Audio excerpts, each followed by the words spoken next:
In this video, I'm going to show you how mentors can get the most out of their schedule page. Your schedule page can be accessed via the navigation menu. Just scroll down and click to view it. Every session that has had bookings is shown on this page. You can edit key aspects of your listing from here, such as group size and the tickets available for your provision. Most importantly, this page is where you can take a register for your session.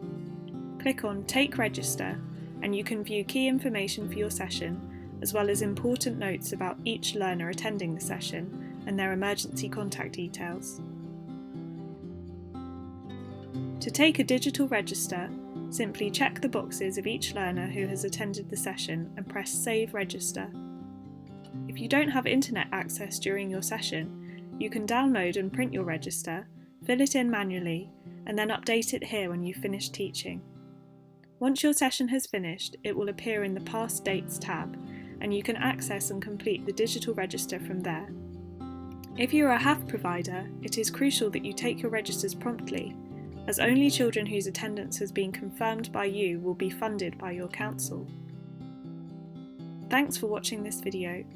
Let us know if you have any questions, and as always, you can get in touch at hello@eq.org.